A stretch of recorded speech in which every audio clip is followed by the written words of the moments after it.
So, speaker number one is someone, quite frankly, if this person wasn't here today, none of us would be here. This person is a very experienced businessman. He's an inspirational leader, and he's somebody who personally I have learned so much from over the last 12 months, and I know that so many people in this room can say the same. Ladies and gentlemen, I want you to stand up again. I want you to make some noise for the main man, the godfather of CEO movement. Ladies and gentlemen, Nate Wells.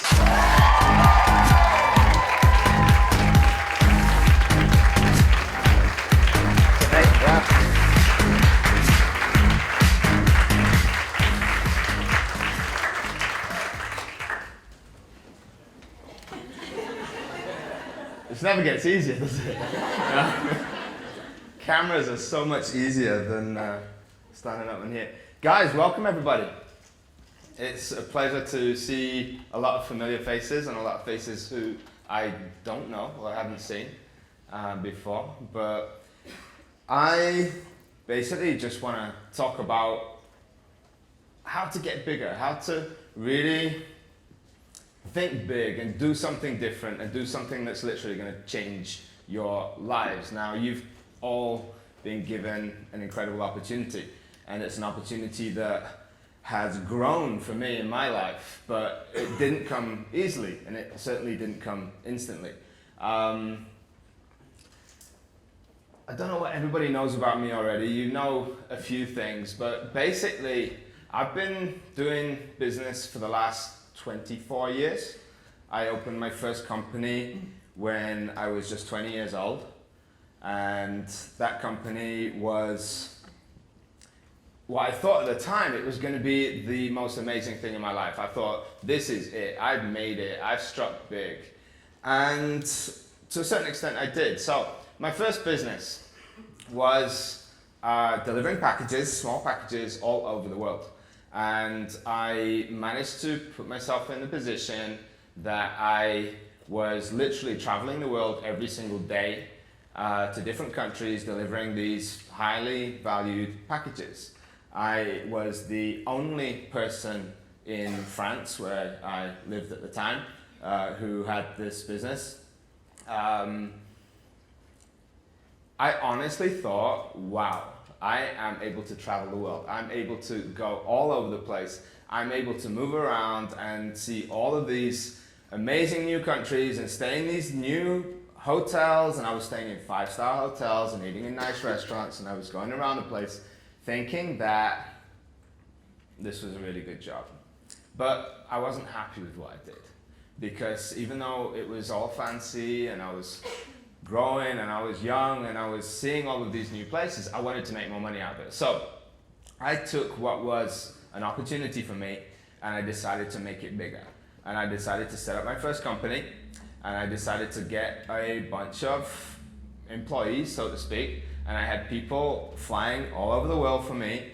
And it was literally, I would wake up in Paris, I would have dinner in Milan, I would then maybe be in Oslo in the evening, and then the next day I'd be in Tel Aviv, the day after I'd be in San Francisco.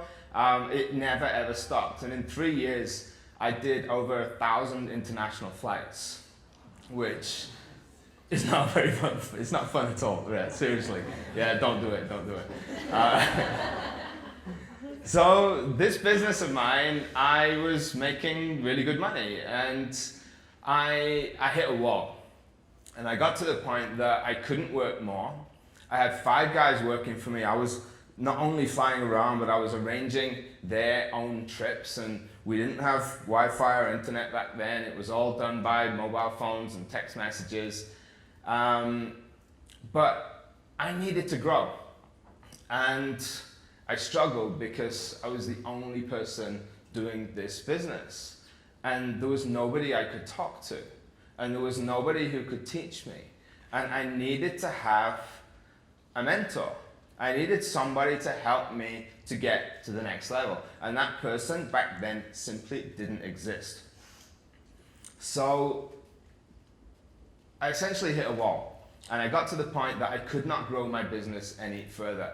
And when I got to that point, literally it burnt me out. I tried as hard as I could, and I couldn't make it any further. So after 3 years, I literally said, I can't do this, stop the business. I left France and moved to Portugal and wanted to do something very, very different. So my first business really, I didn't know what I was doing. I had no idea, but I did my best. It worked out, I made some good money, I got some good experience, but I couldn't take it to the next level. So, business number 2 came along, and I was, I think, 25, and I set up a restaurant in Portugal, and this was my first ever restaurant. I'd already been trained in restaurants, so that's something I knew how to do.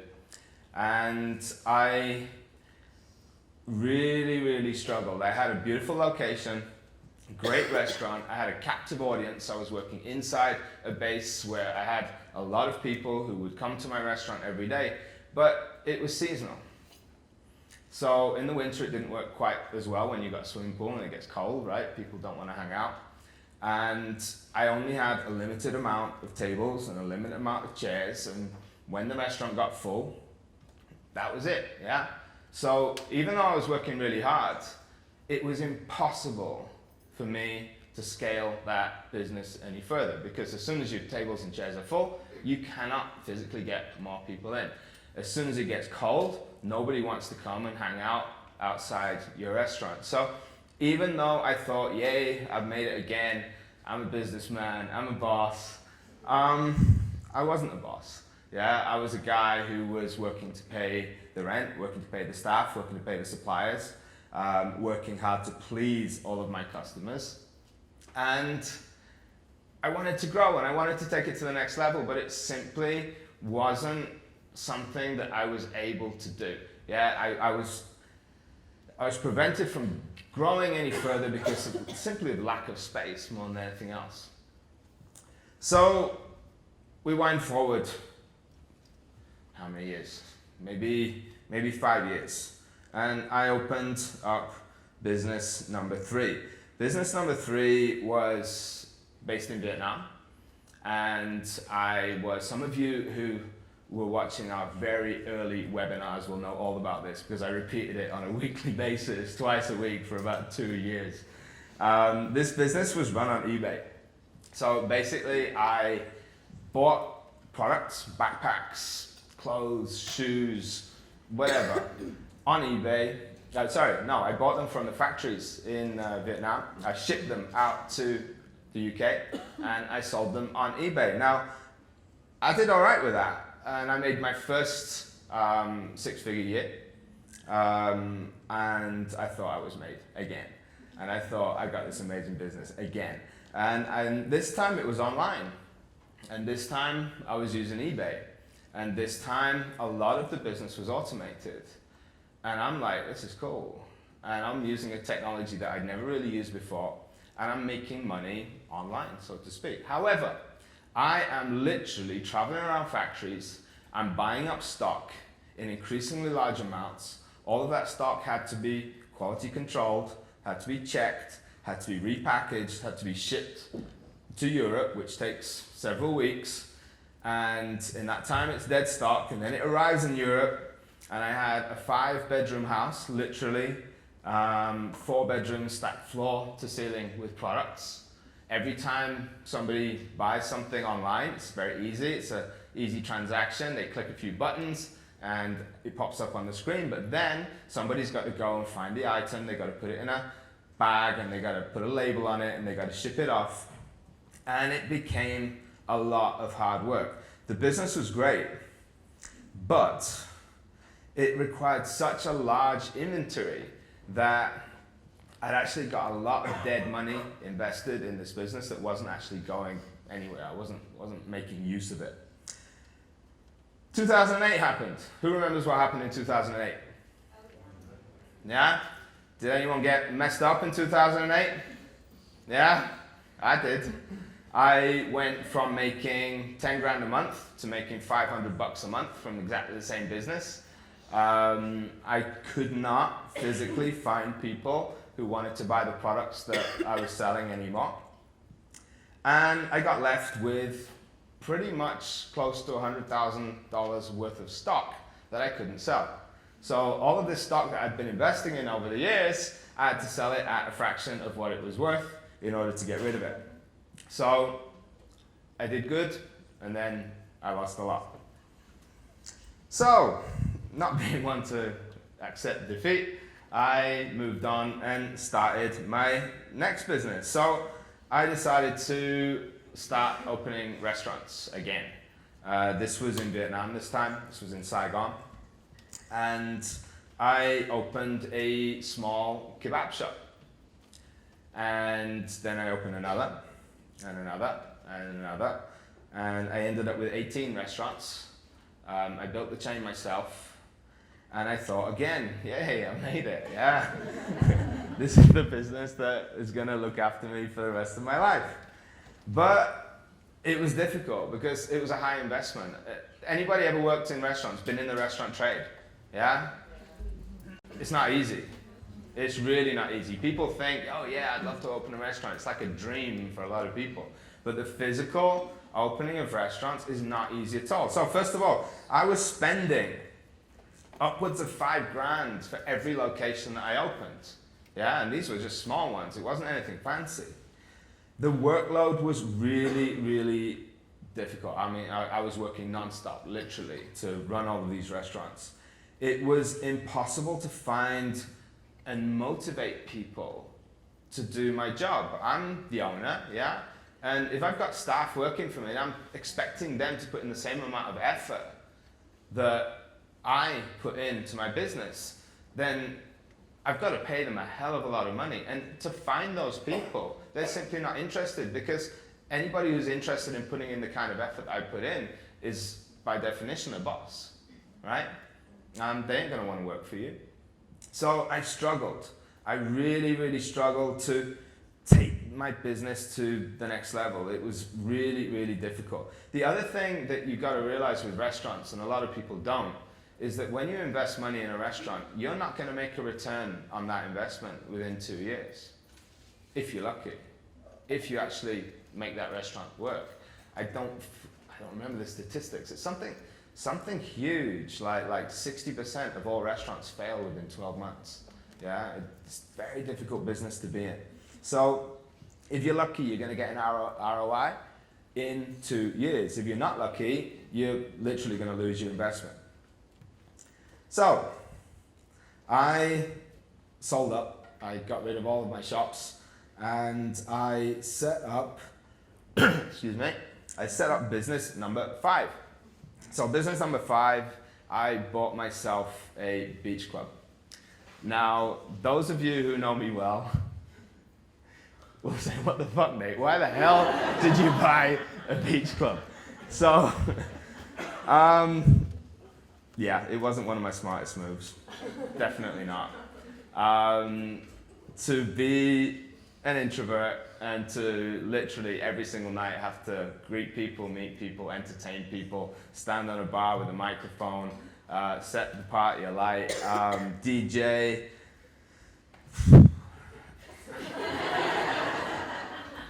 I honestly have no idea what was going through my mind back then, but I did it, and it was a cool experience. But it was a $30K investment, which, to be quite honest, was pretty cheap for what I managed to get. The rent was super high, which meant that you had to make a lot of money no matter what was going on. It was again seasonal. Yeah, when you're on a beach, you don't want to be on a beach when it's cold in the winter. Yeah, so people only come for half of the year. There was a big drop in the tourists who were coming to the beach that I was at, which was something that was beyond my control. And the competition was huge. So a lot of fishermen and not enough fish, basically. So everybody's trying to get the same people through the doors. And I basically ran at a loss during the low season. And there simply wasn't enough traffic. I couldn't possibly get people. There weren't enough tourists to fill my place on a daily basis. So again, I struggled. I had people coming into my place on a daily basis looking at me and like, Nate, you're living the dream here.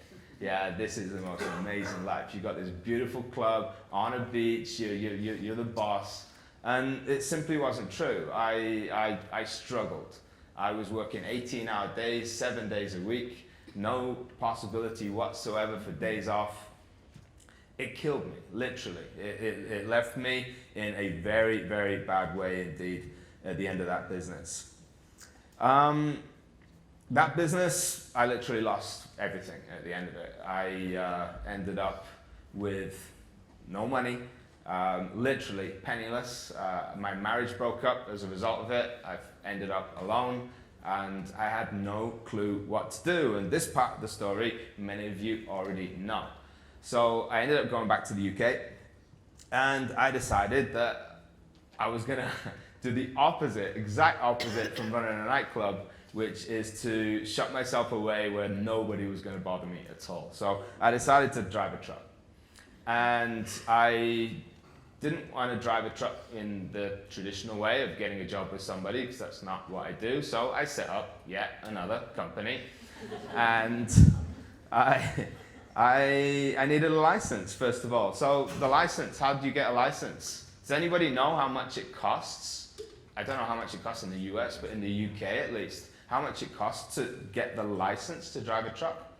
Anyone any idea how much to invest? $4 grand. Good, yeah. 4 to 5 grand. So just to get a license, wait for this, to get a license that allows you to get a job that allows you to work 15-hour days and sleep in your truck every night, you have to pay 4 grand for the privilege. Yeah, and 4 grand sterling, so we're talking what, 5.5 grand US. It's quite a big investment, yeah? It's a lot of money that you put in it. But hey, I did it. So 5 grand invested, 6 months for a license. My qualification literally allowed me to work a job that wasn't that great, yeah? And I was still stuck on hourly rates. So every time that I would do a job for a customer, I could only charge them by the hour that I worked. And there are only a certain amount of hours in a day, and legally within the UK, you are only allowed to work 15 hours a day maximum. So that was my limit. And I hit my limit straight away, and I was making good money. But the last thing I wanted was to be stuck in a truck. The last thing I wanted was to be sleeping out 5-6 nights a week in a truck. And it really, it kind of bothered me that I could not get any further from this. It was a dead end place, yeah? I very quickly got the business running, but it literally wasn't scalable in any way, shape, or form. So, what happened? I needed to grow. I needed to get bigger. I needed a business that was going to allow me to overcome all of the problems that I had seen and been confronted with over the past 20 or so years of doing business. And I needed a business that was low investment. I needed a business where I could learn from mentors. I needed an automated system, yeah, that was infinitely scalable. I needed to have zero stock. There was no way I was going to take a risk of buying up a whole load of stock and storing it places and shipping it out. I wanted to be able to nurture and empower passionate leaders, yeah? Not people who just want to make a salary at the end of every month. I want to empower people who want to change their lives, who want to do something and really create something incredible. And that is the passion that I need from the people who work with me. You can't do that with employees. It's very, very difficult. I wanted a business that worked for me 24/7. I wanted to work, I want my business at least to work 365 days a year, even when I don't want to. Yeah? I want unlimited traffic. And this has always been, all of these have been the problems that I've come across in all of the businesses that I've had so far. So for everybody who hasn't put everything together yet, you all have a business with all of those properties. Yeah, you all have a business right now that is extremely low investment. And I get people complaining, oh, well, do I have to invest $1,000? It's too much. It's what, $1,000 to start a business is absolutely nothing. 10 grand to start a business is absolutely nothing. Start a business that you can get an ROI literally within, some people are doing it in 3 months, 6 months, 8 months, a year, yeah, even 2 years, whatever. It's absolutely incredible. It's something that wasn't even a thing. It wasn't even possible before. You've all got this. You don't need to buy stock, yeah? You have an abundant market. You have unlimited amounts of traffic and unlimited places to get it. And all of you guys now, you're in control of the incredible businesses that the only variable is what? Huh? All of you, yeah? The only variable now in the businesses that you've got is you. Now, the fact that you are all here today means that you give a shit, right? Because if you didn't, you wouldn't be here. But what you've got to do today and over the next few days is you've got to really get out there and make the most of this environment, this very special environment that you're all in. You are here not to see me, necessarily to see Rye, to see Rob, to see Joe. Yeah, you're here to meet each other, and you're here to really become inspired from each other and take your businesses and run with them. Give it all you've got. Yeah, you have the most amazing opportunities that I didn't have. I struggled literally for 24 years to be at this point, yeah? And I finally ended up on stage talking in front of a load of people, reluctantly, yeah? This was never my intention, but it has been the result of a lot of struggling, a lot of hardship, a lot of lessons learnt, and you guys now have the perfect business, literally, yeah? Now, I still get people from time to time coming up and they're complaining. It's like, oh, well, I put $50 into ads and I haven't, quit my job after 3 weeks. And it doesn't happen like that, yeah? I don't want to fool anybody. This business is not dead easy, yeah? It's much, much easier than every other business that I've ever done by a long way, but you still got to put in effort. And you've still got to look at this as a long-term opportunity. And you've still got to see that this business can and will change your life, but only if you're willing to put in the effort. So right now, show of hands, quickly, who is willing to put in the effort to take their businesses to the next level? That's a lot of hands. That's a lot of hands. So I don't know everybody that's in here. Now, I do know you, yeah. Why don't I know you? Why do I know certain people and not others? Okay, I've met certain people before at certain events, for sure, yeah? But the people who I know, the people who stand out, they're the people who I see online, in the Facebook groups, on masterminds, standing up, contributing, putting videos out there, writing awesome posts, commenting, giving answers, sharing their knowledge, stepping up and being leaders, yeah? So if I don't know you, if I don't know your face, it's probably because you haven't stepped up yet. And if you want to grow your businesses, it is essential that you step up. And it's essential that you come up and that you aspire to be putting yourself, not necessarily on stage straight away, but on video. You can do that immediately. That's something that each and every one of you can do literally today. So I want to see more of everybody, right?